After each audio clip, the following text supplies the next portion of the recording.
in a way that the self needs language, right? And I think a lot of what's lacking now is folks don't have the language for what is happening.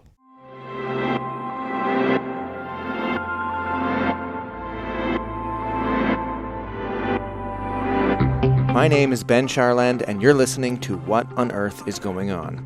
My guest this week is Canisia Lubrin, writer, critic, professor, poet, and editor, whose work includes Voodoo Hypothesis and upcoming The Disgraphist. Canisia is the writer-in-residence at Queen's University, and that's why we met in Kingston, Ontario. It's a fascinating conversation. We talk about art, and art in terms of the communal versus the personal, or the private and public aspects of art, especially poetry. How music shapes poetry, writing, in fact, all kinds of art. Improvisation, how specifically Canisia writes, what tools she uses. Human mystery and complexity, imagination, the importance of transcending boundaries. We also talk on the political level about slavery and the slave trade as a sort of founding dilemma of the American and perhaps North American experience. Globalization, the renaissance of poetry today, social media as an experiment, police brutality and violence, and finally we get to the big subjects like democracy, privacy, and creativity. Again, this is a really interesting conversation, and I hope that you not only take the time to listen, but let me know what you think of this conversation with Canisia. Get in touch by going to the website, whatonearthisgoingon.ca. There you can find ways of getting in touch with me by email or on social media, and you can find all previous episodes of this podcast. Please get in touch, give us your feedback on this episode or any other. I look forward to hearing from you. Okay, Canisia Lubrin, welcome to the program. Thank you for having me. It's such an honor to be talking to you. I'm pretty excited for this conversation. There's a lot of stuff that's in your work, in your poetry, and also in many of the interviews that you've done before that I'm interested in digging into and talking to you about. We're here at Queen's University, where you're the writer-in-residence, right? I'm here at Queen's U for the term, yeah. So what does this mean, writer-in-residence? Before we get to the first question, or the first big question, I suppose, what is this posting about? So this is an opportunity for writers to be housed in the English department for a term and work with students closely, one-on-one on their writing, to involve the community, the wider Queens community and the broader community outside of Queens, of course, in events and in manners that are in some way equivocating to literature, what writing does in the world, etc. So I have, for example, this is an early plug. Yeah. I have a planned a panel that's coming up on November 15th. I'm Cool. bringing in authors Kaie Kellough, Lesley Belleau, and Robin Richardson. They're going to join me at Queen's for a reading and panel discussion. And that's sort of designed to, have kind of multi-layered interaction with students, staff, and it's open to the public. They can attend as well. So, and of course, to give a writer a little bit of time to work on a project in progress. That's interesting. It sounds like your role here is not just as a writer or as an educator, but also as a curator, to kind of find ways to bring the community in and to present a wider view of literature and writing. Yeah, I mean, the opportunity for a kind of curatorial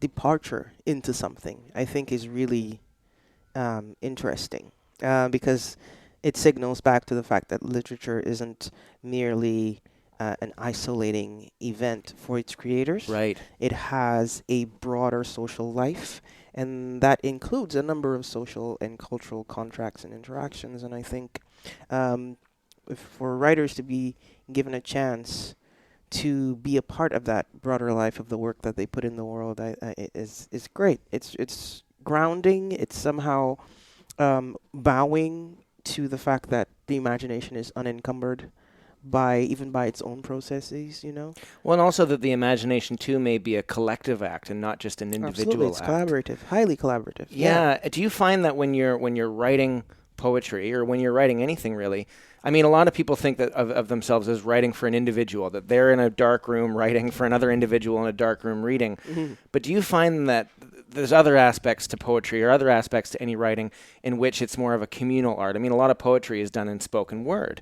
To what extent are we talking about writing here as a more public form, or are we talking about the individual, quiet, sound in the ear sort of thing? I think we're talking about both and all, because poetry was born into the world orally, right? And it's the oldest art form in the world. The very earliest evidence of writing that exists is the Vedic text, the Epic of Gilgamesh, which is beautiful poetry, as we know. So I think really what a poet attempts to do with the page is to somehow transcribe or transfer or transpose or transform the oral elements of poetry onto what the page can hold, what the poetic line allows us to do with that language. Right? It's interesting, yeah. Yeah, I don't think we ever left the social, the oral. Right. It just morphs depending on era, depending on technology, depending on what is needed, right? Something you said in another interview was that music is the anatomy of poetry. Yeah, it absolutely is the anatomy of poetry. Yeah, right? and then there's something not I guess pre-written about music. That music was probably one of the first, if not the first, human art form. Yeah. Absolutely, and they're very, very closely related. I don't think poetry can exist without music. It's one of the sort of foundational elements of the form. Can literature exist without music? Literature, it's interesting to think of literature as a category that, in a sense, transcends music, but I think the thing about language is that it is forever welded to the voice. Right. And the voice is a musical instrument. And so for me, the page is always a score. I'm always scoring on the page, and that includes a lot of improvisation. It's really about the way words sound, the way the way the interventions of standard written systems of communication interact with that, right? But for me, it's always about the music of language. I'm going to nerd out for a second and ask you a question that writers like to ask other writers. Do you know the publication, the Paris Review? Yes. Often when they interview writers, they ask these questions, such as, how specifically do you write? Do you use a pencil? Do you use a computer? Do you use a pen? Paper, or is it all of these things? And if it is all of these things, what's the process? So how do you write? Oh, I love this question. Ben, I think it varies from genre to genre. With poetry, I do all of my drafting by hand. So I am a long form drafter of poetry, and I usually tend to use. I love black ink. I mean, I love ink of any hue and any pigment, but I tend to like to write with black ink. Not pencil. Not pencil. Yeah. Although, of course, if I am available to a kind of poetic impulse, and what is available is a pencil, I'll use the damn thing. Right. I've written on a friggin' piece of banana leaf. Yeah. Whatever's there, whatever's available, I will use. But if I am to be honest about the things that I am precious about, I love beautiful paper. I love black ink when I draft, and then when I edit, I like to do that to jazz music or instrumental music somehow. Nothing with lyrics. Right. And do you edit do you transcribe to a computer or do you edit on the page? I might do a very preliminary pass with on the page with edits, and that's really because I want to figure out the sound that I am making and whether the language I am using suits the sound, right? So it might not necessarily be, a kind of edit that takes me into the conceptual depth of what I'm doing, or even on a level of greater meaning. It really is about clarity and precision in language and sound. And Right. then I transcribe to the computer, and then I do most of that other kind of substantive editing there.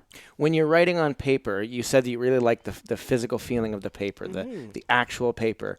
Do you find that the paper is, because I ask this because sometimes I feel this way, that if I write in something that's too sacred or too nice, I won't want to deface it, and I'll be too kind with my writing. I won't be willing to just scratch things out or rip out a page or scribble or something like that. Do you ever find that's a conflict for you?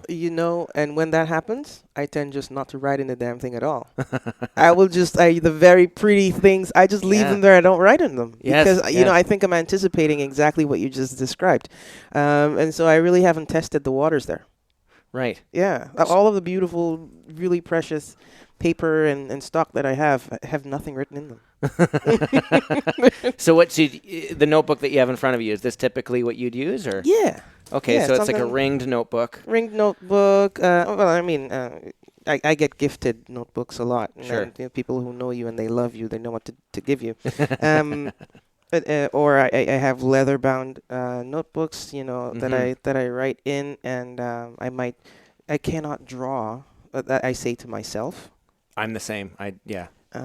And so but I might do a little bit of scribbling here and there, and use the full range of what the blank page can offer me. Yeah, this is something that I've thought about a lot in terms of the blank page, and we both have notebooks in front of us right now. We can grab our pen or pencil or whatever and just scribble into it, do whatever we want using just our hand.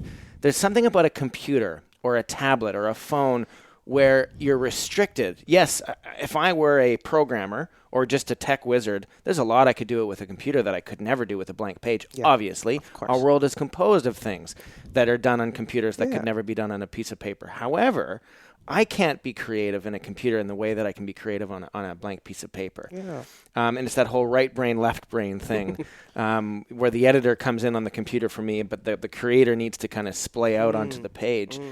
But I find sometimes that because my editor is taking the back seat, after a few pages, I kind of forget where I was. And there's a thread, but I'm not managing the thread. Yes. I'm getting away from it. Do you find that happens with you in writing? It depends. Again, certainly, and I would like to believe that I always welcome that kind of meandering, that kind of submission to distraction, submission to tangents, submission to exploration, because I really think one of the things that is absolutely fundamental to the act of writing is its capacity for discovery. Right? And so there's what you go after is what you don't know, right? So this whole idea of write what you know, I suspect, is that comes from an impulse to control the process in a way that supersedes what a desired outcome might be. Right. Right? And so I tend to absolutely embrace that meandering, and I think that's part of poetry's power, is the way it makes associations, unexpected associations, leaps in logic, leaps in imagination and image and metaphor. And that is how we come to the world newly, right? Because we're all working with the same old models, the same old knowledges, right? It's really what we come to in any kind of poetic investigation of the world, or any kind of poetic availability to the materials of the world, is precisely, I think that's the thing we go looking for more than I think in other art forms. Yeah, I think this word associations is really important. When you're a child, when I was a child, I'm making new associations every day. That's kind of the whole concept of learning, as I'm developing associations, understanding what relates to what. If I touch a hot stove, it'll burn my finger. Or more complicated, if I turn on a car, I understand what certain things happen to compound that in order for the car to go forward, and electricity and gasoline and all of these different things. But these are associations that are built on smaller and smaller associations. And what I find is really powerful when I read a novel or a poem is it brings me back to childhood in the same way of making new associations. If I read a book or a poem and by the end of it my associations haven't changed, I don't know if it's done anything. I don't know if it's had an effect. And I think that the power of writing, or the power of art really, is to bring me back to a place of learning where my associations can change. And maybe this is synaptic. Maybe this is chemical. Maybe it's because my synapses are making new connections with themselves, and therefore I see the world in a different light. Absolutely. There's another word you used, which was improvisation, that you improvise. Yeah. How important is that for you in your process? And how important is that also maybe for the reader if I read something and I kind of, in my head, improvise other ways it could go? Yeah. I think it's part of, and if we go back to your very big question, which is the raison d'être of this podcast. Yeah. What on earth is going on? Thank you for asking it. Really, I think a huge impediment to the way complexity is mishandled, or to the way human mystery is mishandled. I actually think it's very closely tied to a kind of disavowal of the imagination that makes improvisation possible. Huh. Right? And so in the broader sense of the work that artists do, I think it's just really going after the curiosities of improvisation again and again and again. Right? And then what we do is we try to evince a certain kind of formulation that will allow us a certain space to inhabit within that broader contract, right? So I am sitting here, for example, in this office, and I say, I will start writing this talk that I have to give at the University of Calgary in a few weeks. And I know what the talk is about. I have a description. I have the parameters, right? And then I begin to form, an outline of the talk. I know basically what the scaffolding is going to be, right? But what I really hope for are a few significant moments of insight that I don't already have going in, And so I think as human beings, this is how we ought to be in the world. We ought not to be calcified in ideology. We ought not to be calcified in so-called values, right? Because values essentially are exclusionary things. Sure. Right? Certainly because of our various positionalities, because of all the things that has made us, each of us possible.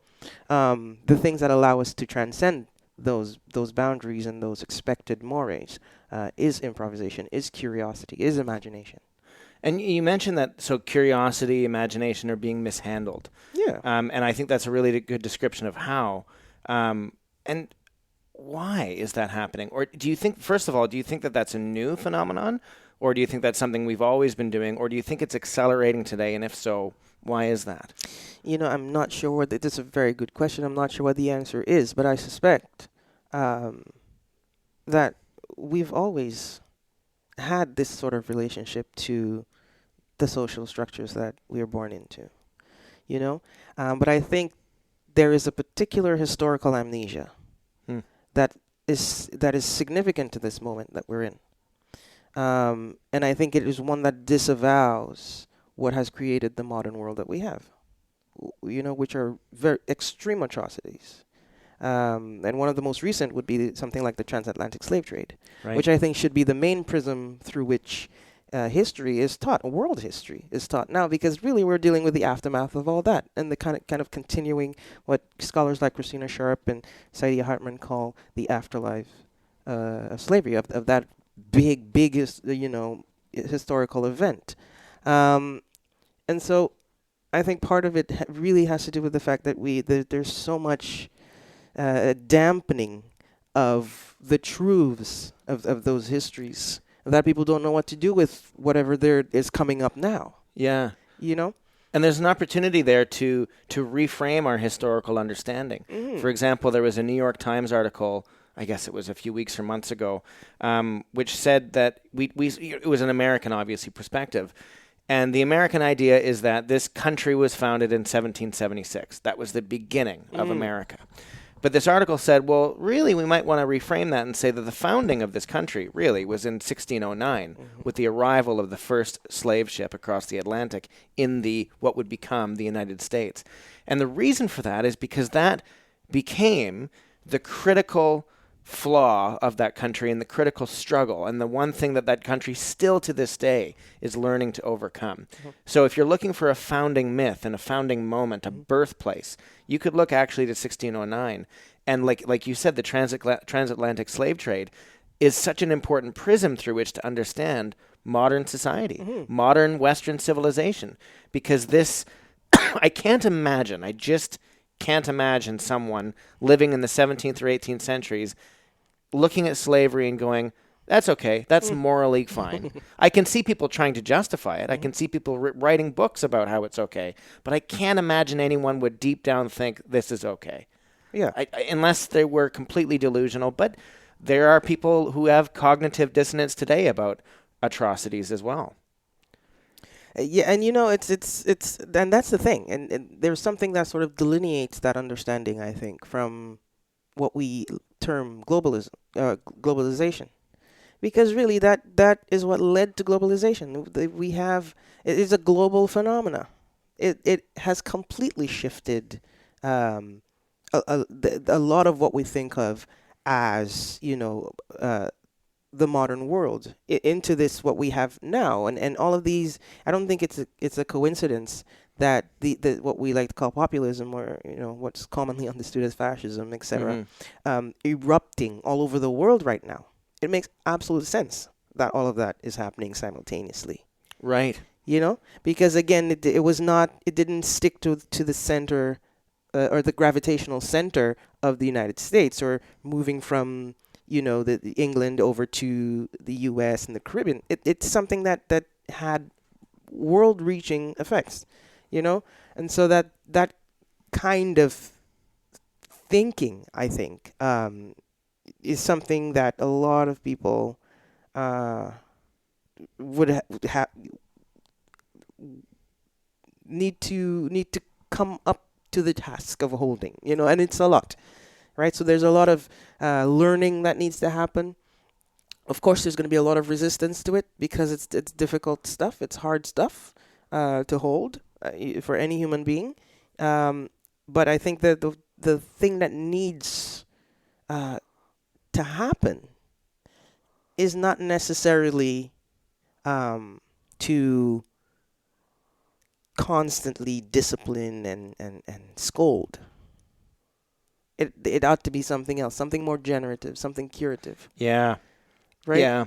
Something Barack Obama recently said, actually, is that cancel culture, as he calls it, some people would call it deplatforming, is not activism. Right. So he, took a stand and said, essentially, just saying that this isn't right and this is politically incorrect or whatever is not enough. That's a negative. It's not leading us anywhere. It's not taking us forward. And it was, an interesting thought from someone who doesn't speak publicly that often, doesn't go out and make pronouncements like obviously he used to do when he was president. But it's an interesting conflict today in our culture, because one reaction that a lot of people have to the abhorrent political situation or the abhorrent things that people say on Twitter is to simply say, you're not allowed to say that anymore, which is not generative. It's exclusionary, and it's shutting down. It's not to say that the things they're going out against are okay. A lot of times they're trying to cancel things that are abhorrent. But is that the productive way to do it? And I guess the question then would be, what would a generational or generative culture look like? And I think one answer would be is poetry.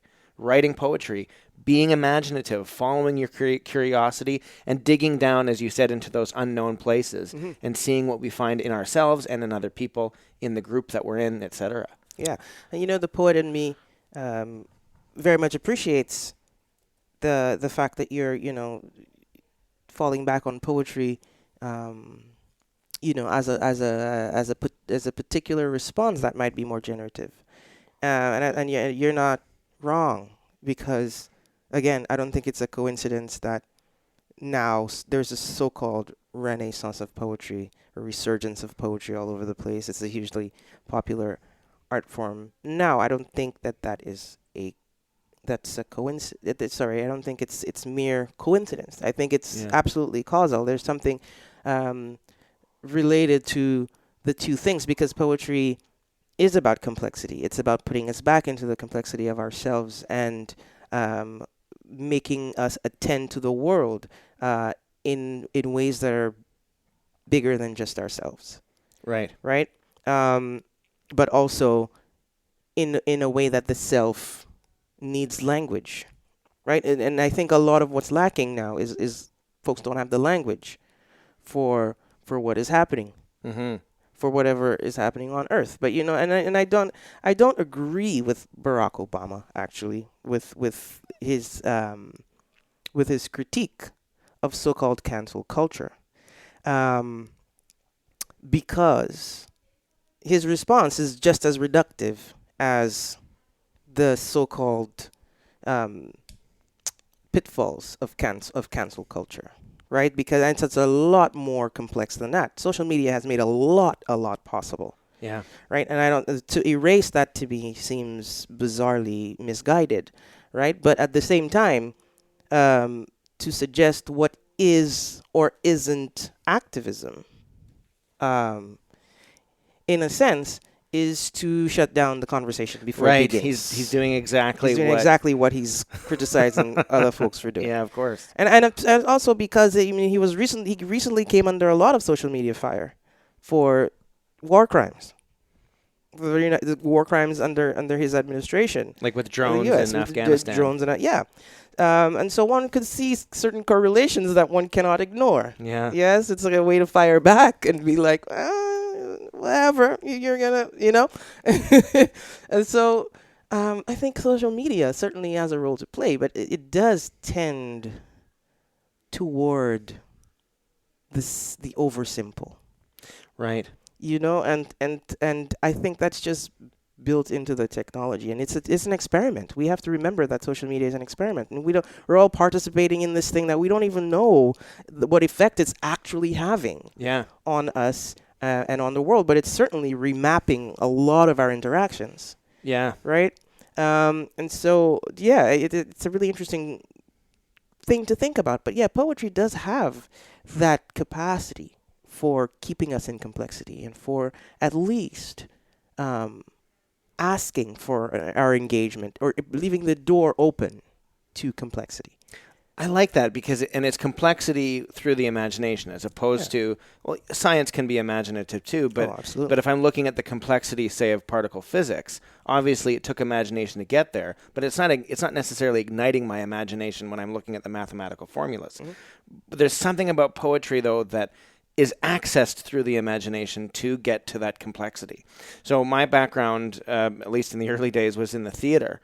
And one of the big questions we always had was accessibility. Mm-hmm. Making sure that an audience could come in and appreciate the work that we were doing, but still offering them more than just entertainment, offering them more than just a laugh and a good time, something to forget their worries for an hour and then forget about the play after that, right? We wanted people, obviously, when the curtain was closed or the lights went dark, to walk out, and that would be the beginning of the third act. Yeah. That the rest of the play would continue once they walked out of the theater. That's the ideal.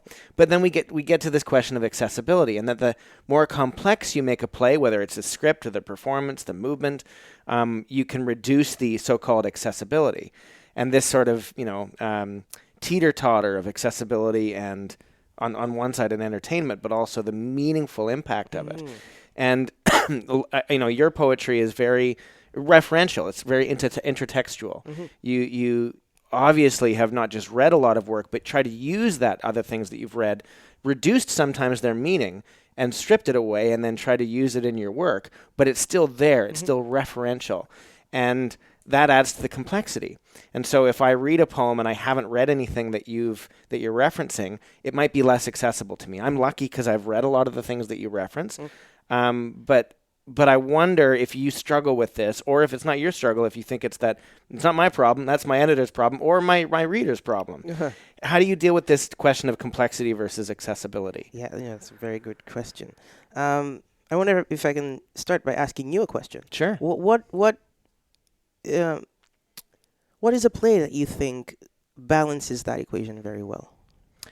Okay, well, I'll I couch. love theater. Yeah. Yeah. Love it. I would couch that my answer in saying that plays change with time. So Shakespeare, at some point, would have done very well with that. So obviously, the thing that's often said about Shakespeare is that it's both highbrow and lowbrow at the same time.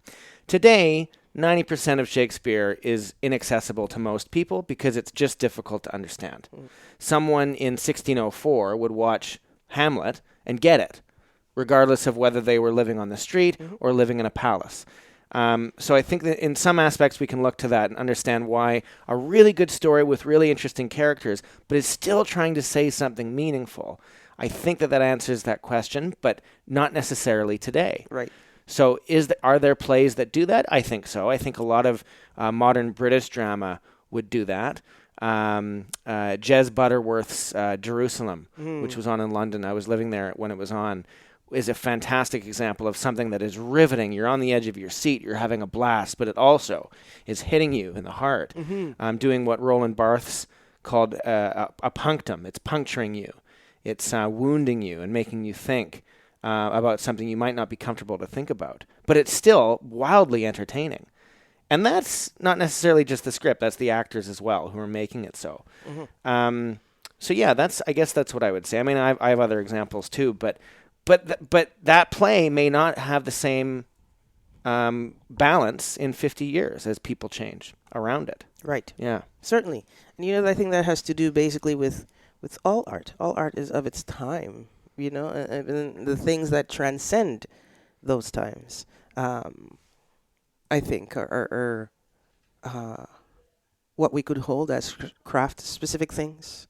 Also, what we could hold as the sort of enduring power of a meaningful work, and that could mean so many different things for different people. But the art that can speak both to its time and to transcend that time at the same time, that simultaneity, I think is usually important. But but for me, my work is highly intertextual. It engages with different thinkers and writers and artists, et cetera, and I think generally, I don't know if I can say that all of my work does that, but certainly to varying degrees, project by project by project. And so with Voodoo Hypothesis, I was intending to be in conversation with a constellation of black thinkers, intellectuals, creators, musicians, because I was engaging with the wider cosmogony of the Atlantic world, the black diaspora, and certainly in looking at the conditions that have precipitated such a thing, right? And it's not something that I think I could take absolute authority in doing simply by referencing my experience, right? I mean, that seems kind of bizarrely reductive and too insular, and so because I wanted to somehow enact the significances of that big broad world, and even to go beyond that into the cosmological as well, I needed an army with me, and so and it was important for me to be in conversation with those voices because it's also an act of homage. It's a way to say thank you for paving the way. It's a way to say all of this is beautiful. All of this is important. And putting something like Voodoo and Hypothesis next to each other like that creates a certain kind of juxtaposition that leaves room for so many different things to happen. Something that Canisia said that struck me is that poetry is about complexity. It's engaging with that complexity, making us attend to the world that is bigger than ourselves. Now, normally when it comes to art and entertainment, we talk about simplifying, making it accessible to a wider audience, giving us a sort of a unified conversation. But Canisia takes the opposite approach, that we are trying to grapple with a deep and profound human complexity. Coming up in this conversation, we talk about a lot more, and we do the 10 things. And I want to say that Canisia's responses to some of these, including the word democracy, is, let's say, unconventional. All that's coming up on this episode of What on Earth is Going On. Do you ever feel that when you summon this army to help you fight this battle, to continue the metaphor, that you feel too much a part of the army rather than the commander of it? I guess by that I mean sometimes when I go into a library or a bookstore, the immense amount of writing that has come before, and I think, why am I not just reading? Why am I even bother writing? Yeah. Yeah, and it's true. I think it might have been Mary Ruefle who said that the someone reading a book in the world is a proof of order in the world or something like that. And for me, I never want to be the commander, ever. So I think that's probably why I'm always in company of others in the work, because I don't believe in hierarchy. I think it's a really terrible thing to have exist. So I'm always thinking of ways to be with rather than simply to find a place of authority and assume that is enough. Authority has its place, and that's fine. Autonomy, I think, is a better word for this. Agency is a better word. And so the things that make that possible is how we are in relation to one another, right? And it doesn't exist, I don't think, anything existing outside of that relationality produces all kinds of false equivalencies. Yeah. And I think in Voodoo Hypothesis, there are not a lot of I's. The lyric I is mostly absent from it. Right. Right? And so my next book actually is an investigation of the lyric I. And what's the name? I have it written down, but I'm not sure I want to say it because I don't know if I'll say it I would properly. actually love for you to try. Okay, let me see if I can try. Yeah. The Disgriffist? Yeah. Is that right? Okay. That's it. Well, there's an X in there. Yeah. There's a Z in there, so I wasn't sure. But okay, the Disgriffist. So I read a little bit about. Are you finished this book or I'm done? Yeah. And it comes out in May of 2020. In right? March of 2020. Okay. Yeah. How long did it take you to work on this piece? This is very. That's a very good question. When I finished Voodoo Hypothesis, it was the kind of work that. And this is the way that I have characterized what the after hours of that was like. It was like I needed to let a fissure in my brain heal. Right? Because it was a lot of heavy lifting. And so I think for about 6 months after that, all I did was write a bunch of fragments or words or phrases that simply occurred to me during that time, and not really thinking wholly or substantively about a next book. But I think marking the 6 months after I finished writing Voodoo Hypothesis, submitted it to, finished copy edits, everything, this new work started to take shape. And so I spent 2018 and the first half of 2019 writing The Disgraphist. And now I'm in the final stages of copy editing, right? And so like a year and a half, 2 years, I would say. And because it's composed of separate pieces within, right? Is it 9 pieces? It's seven acts. Well, so it's in the form of a 7-act play. Okay. But I don't use many of the traditional elements of theater or theatrical writing for theater, right. Playwriting, right? I'm using a central figure to investigate what I call selfhood. And so the lyric I appears throughout the text, but reconfigured for the 3 main perspectives of the pronouns. So first person I, second person I, third person I. Then everyone is called I, except Jejune. And Jejune is the figure that holds all of that together. So Jejune is the I, but right. It's the self addressing the self. And so you have to call the self something to keep that experiment alive, right? And so it's seven acts. So which is a single poem, though. right, and so when you were Yeah. when you were creating this, you always were able to see it as a single piece. It wasn't a collection of 7 pieces that eventually got stitched together. For example. Exactly. Was Voodoo Hypothesis the same, or was that No. more of a collection? That was a collection. Voodoo Hypothesis started very differently than it ended up. Right. Yeah, there was a kind of central event, which was back in 2016 when, it seemed like a virus had been unleashed, and it was like every other week there was another story about a black person, a man, a woman, young child being murdered by police, and then that information being spread all over social media and the news, and in this really bizarre way. I just felt that those moments, especially the murder of Philando Castile, Yeah. revealed an entire span of history to me, and that whole event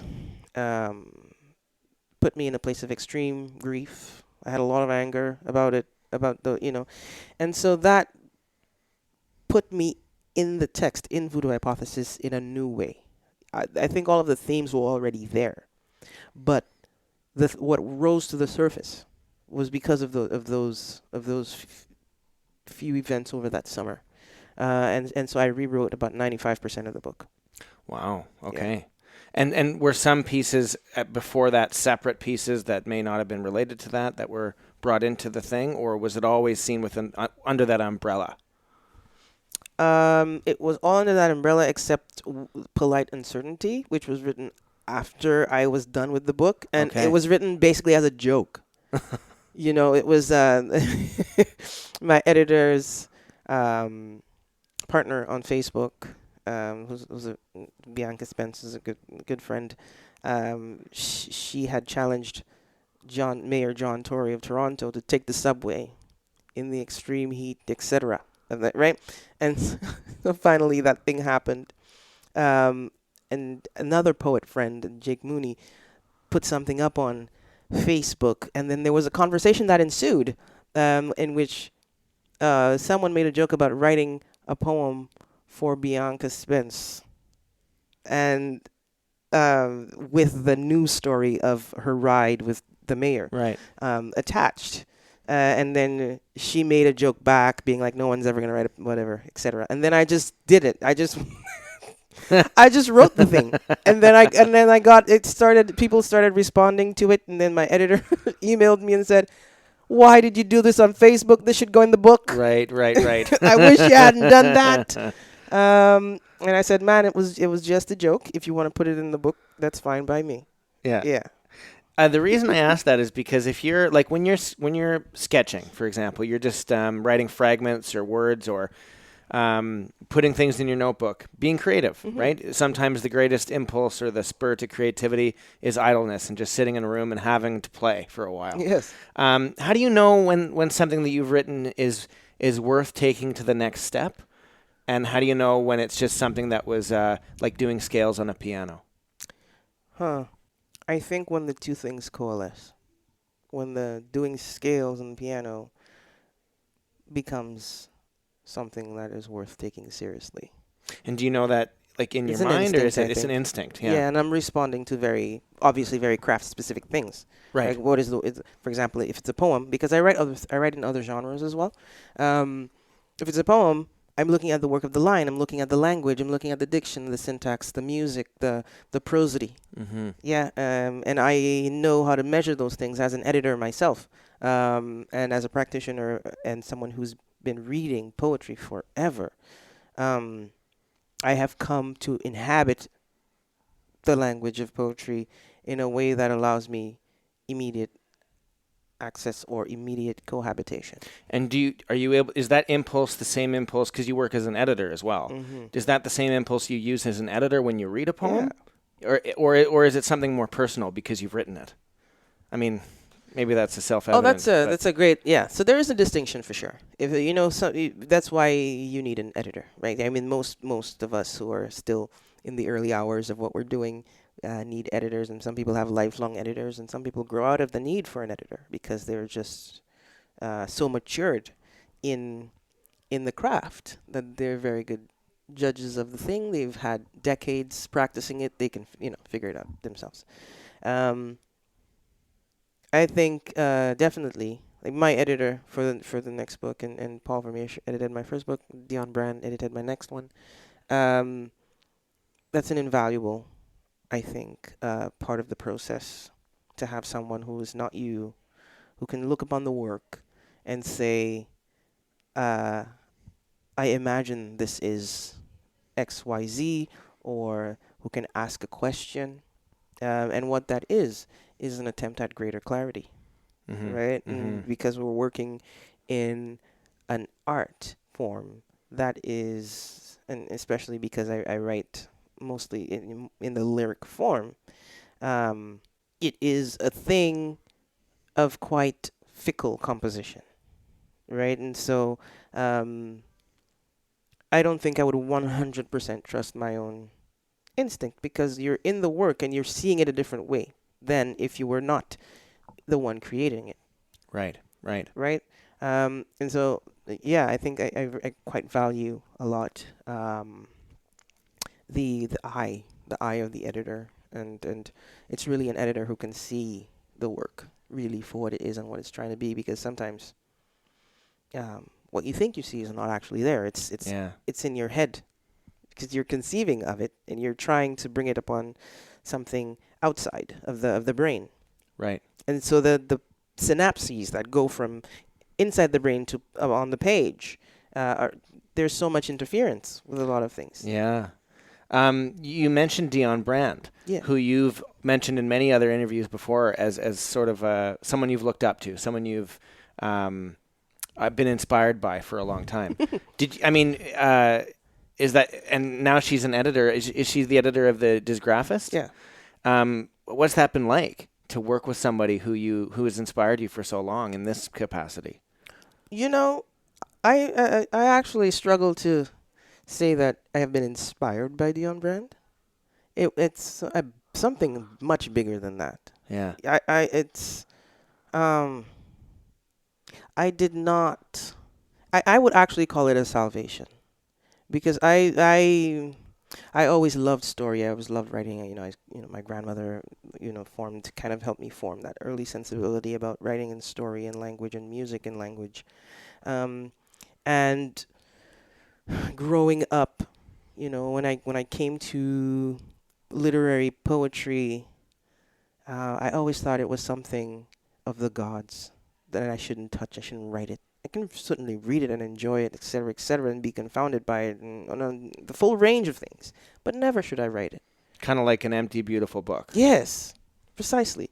And so, when I had to write my first poem, because it was an assignment in Intro to Creative Writing class, I'm like, well, I guess I guess this is happening. And so I did that, and I did that for a couple of years. And it was a TA of mine who one day, when I handed in an assignment for satire, a satire assignment, she said to me, "Have you ever read Dionne Brand?" And I said, "No, no." And she said, "I think you should. I think you should read Dionne Brand, because there's something of her in whatever it is that you're trying to do here." Right? And so I went directly from that class to the library at York University, and then I met Dionne Brand on a bookshelf. And that was the very first time I read her No Language is Neutral, and then Landslide, and then I just voraciously devoured everything else that she had written that I could find, because that was the moment I believed that I could probably write. Wow. I didn't believe it before then. Wow. Right? And so then I ended up studying poetry with Dionne in the Masters of Fine Arts program that I took at Guelph. Again, that did tremendous things for me that one semester. She's just been a really terrific mentor and just a phenomenal person and friend and editor. She is just as miraculous as an editor. Someone who can really just cut through all the noise. Yeah. And ask the right question and make the right suggestion or offer the precise silence that you need around a thing. Yeah. And just incredible. That's cool. Yeah. It's such a cool story, if only because there was such a turning point for you. There was such a moment of salvation, as you call it. Canisia, I've got 10 things for you for the end of our conversation here. Well, let's do it. So these are 10 words that you can react to in any way you like, but just know that brevity is a gift here. All right. So don't, we might go on and on about some of them, but yeah. The first one is words. So any reaction to words? Any reaction. Energy. Okay. Poetry. Essence. Container. St. Lucia. Nutrition. Voodoo. Oh, fun. Fun. Yeah. Creativity. Essential.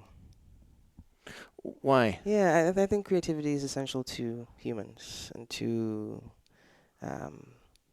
not just humans, but I think both. That is the string that binds the human to the non-human.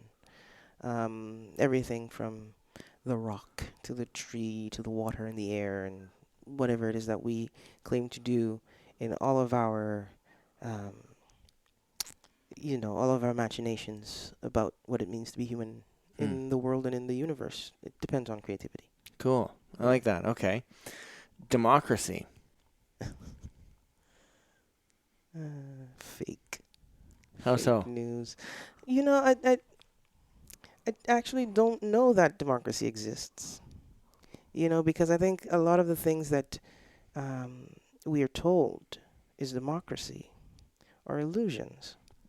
Because all of it bends to the whims of the centers of money and power, and that exclude the people that so-called democracy claims to serve. It is a way of looking at the social structure of a world that claims to do something on the surface that it really does not actually do.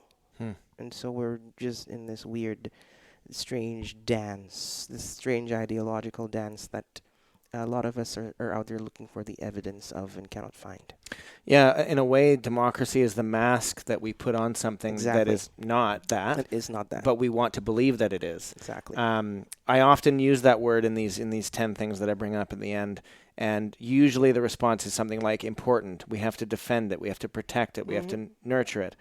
And often the follow-up question is, well, do we have it? Is it real? Does it exist? I mean, sure, it's real. Partly what makes a democracy or what makes any of these things is the belief that it exists. Yeah. The belief is the power of a democracy, or the power of trust. The belief that you and I are having a fair conversation makes it a fair conversation. The belief comes first. And I think part of the fracturing of democracy today is a lack of belief or a confusion as to what it is. And then it reveals, of course, the facade and what's beneath it may not actually be the structure of a democracy that we thought it was. Yeah, I think democracy is an idea. And it's in the hands of it to enact, like what is being enacted is highly corruptible. It is a highly corruptible version of that idea, right? And I think the fact that we want so desperately to participate in this idea creates a huge rift between what we are up against, which is mostly what we're looking at are kind of autocratic systems that arrange society as opposed to systems that are economic arrangements. I think another way to frame that would be maybe that you said that we want so desperately to participate. I think a lot of people want desperately to believe that it exists so that they don't have to participate, right? Like if democracy is going on and it's all good, well, then I can just sit back and relax, right? It's almost an excuse not to participate. It's a classic moral hazard in a way. Yeah, but then if I can just ask, sure, don't you think that is partly a requirement for democracy? Is that people who can sit back and then others who could take charge? Absolutely. I think that the democracy that we've built in the West, any liberal democracy, United States, Canada, Britain, France, wherever, yes, you cannot have, it would not function if all 37 million Canadians got up and wanted their voice heard right now. That is the antithesis of it. And in fact, the founding fathers of the United States worried explicitly about that and built the constitution of that country to prevent what they called mob rule and the participation of everybody. Right? It was meant to, no, we're going to have a democracy, but it's going to be an exclusive democracy. Yeah. It's going to be a republic. In fact, the CIA World Factbook for a long time said the United States is not a democracy, but a republic with strong democratic traditions. Which I always found ironic. Yeah. It's a really interesting conundrum. Really interesting, and I really wonder how history will look upon the last 100 years, the last 200 years, 150 years, and our ideas and the ideas about democracy that kind of exist. A lot of it is, to me, just tyranny by another name. Because how much choice do people have? Right. How much agency do people actually have, and who are these systems really serving? I mean, some things are that I think are in the things that are the more social or socialist features of a kind of social arrangement. Would exist to benefit everybody, like a public health system, a public transportation system. Hopefully that, doesn't have the kind of barriers that it has right now in this country, where people are being terrorized for not being able to afford to take public transit, for crying out loud. Yeah. Come on. Yeah. Things like that. There are certain, and I think those are the ideals that people go after or at least those are the ideals that people think of when they think of democracy. Right. But I don't think it actually exists anywhere in the world. I really haven't seen the evidence. This was all related actually to the next one, which is globalization. Man, it's a horrible thing.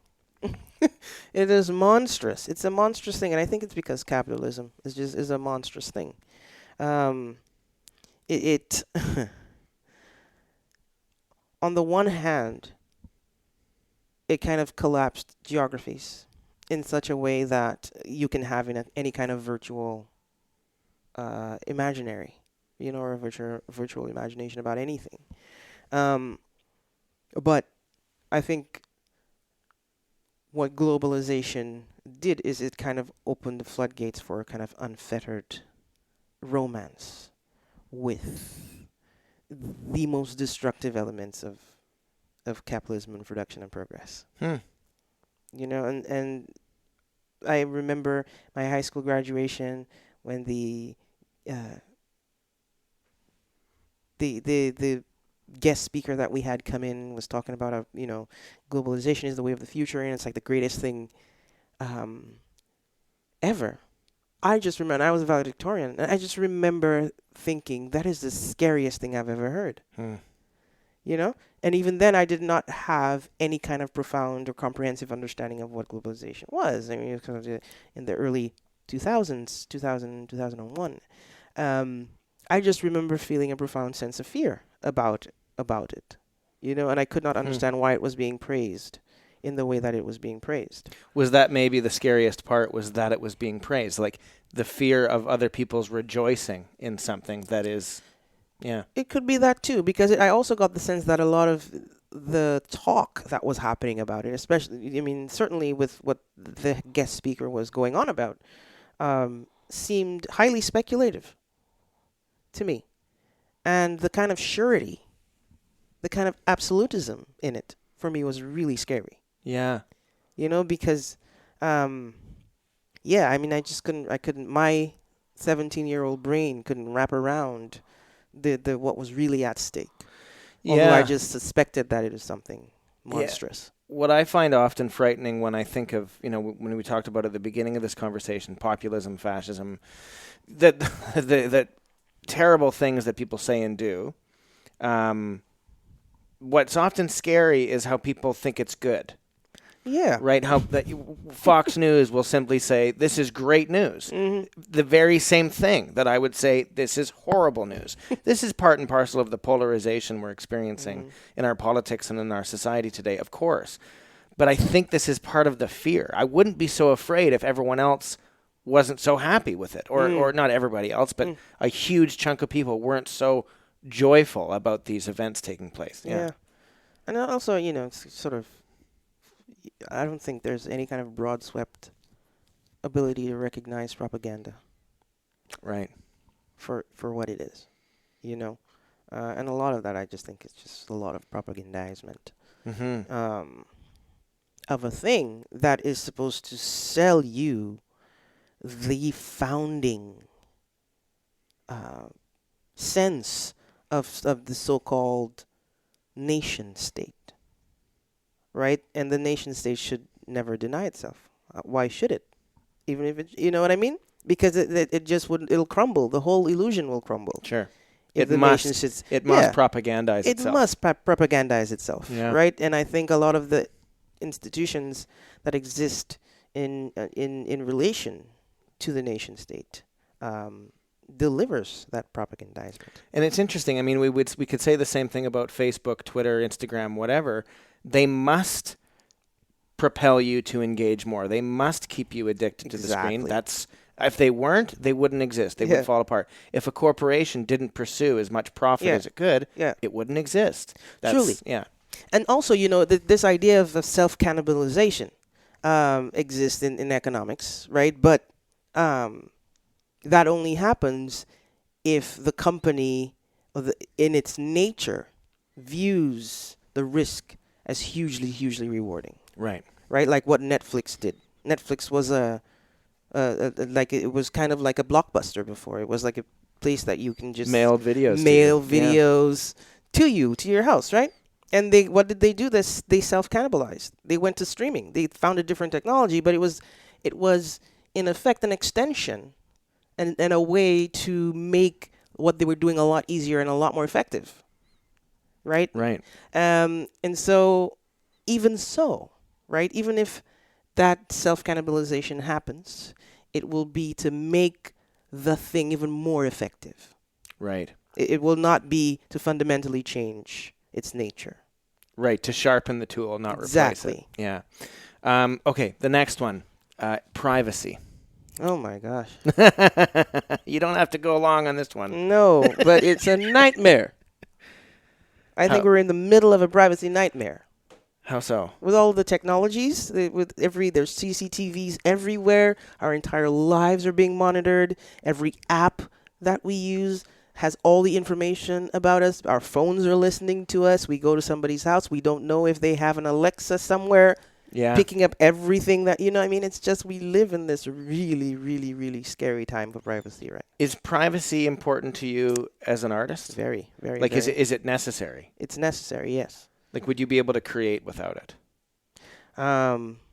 Maybe not, because I don't like being watched. Right, yeah. I don't like, I'm a very private person, I would say. Like, even if I am on Facebook and Twitter and Instagram, those are highly curated versions of whatever that I think I want, but I'm very private. And I think we all deserve moments where we are with ourselves and we are in our being, unencumbered by whatever dangers lurk around whoever's being watching us or like have to be monitored.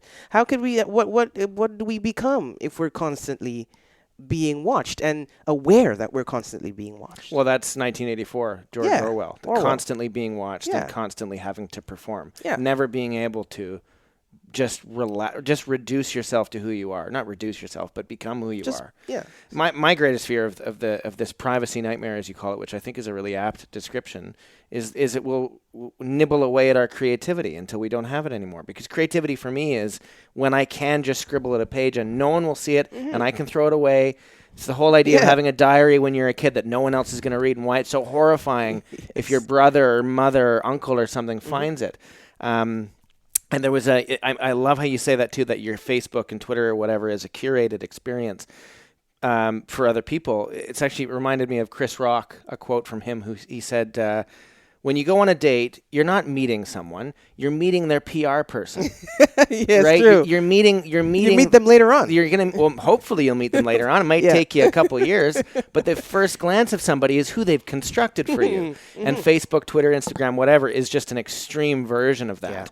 Who I've constructed for the world to see. Yeah. That's natural. I don't want to put myself on these platforms. I want to be the curated version of myself. But it means that everything I consume on those platforms are also that. Yeah. curated versions that is going to make me feel ashamed for not living up to how great they are, because I know how little I am compared to my curated version.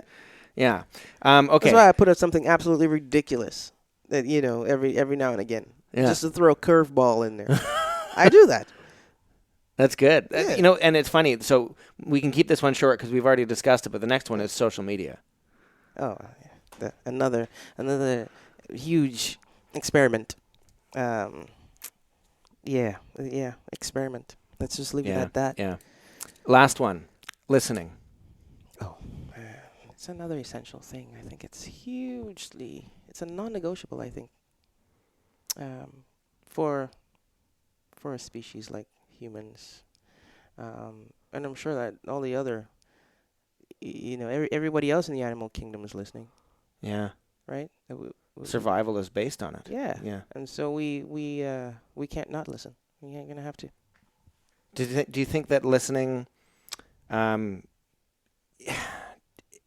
it have to be learned sometimes, or is it something that's inherent to who we are?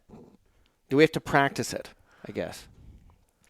I suppose we must practice listening. Yeah, I think it's an active thing. Yeah. Right? But I also think it's inherent, because I think it's part of our evolutionary information. Yeah. Because we exist in the world, and we exist in a space, in a cosmology that we cannot be deaf to. And I don't mean physically deaf, because listening happens in all kinds of different ways. Right? It's being attentive. It's being available to. The way Dionne Brand puts it is notice. Notice. The poet's job is to notice. Yeah. Yeah. That might have been a better word here. Yeah. Canisia, thank you so much for taking the time. This has been a wonderful conversation. I really appreciate it. Thank you, Ben. Thanks. All right. Take care. To learn more about Canisia Lubrin, go to the website whatonearthisgoingon.ca. There you can find all previous episodes, as well as a way to get in touch with me on social media or by email. Let me know what you think of this episode or any other. Now, your quote of the week is from Dionne Brand, who we talked about in this episode, and she says, "Books leave gestures in the body, a certain way of moving, of turning, a certain closing of the eyes, a way of leaving hesitations. Books leave certain sounds, a certain pacing. Mostly they leave the elusive, which is all the story. They leave much more than the words." Thanks, as always, to our composer Andrea Wetstein for this wonderful music. Special thanks for this episode to Canisia Lubrin and Queen's University for giving us the space in which to record. Next up, we're talking with management expert Henry Mintzberg on rebalancing society. I'll see you then.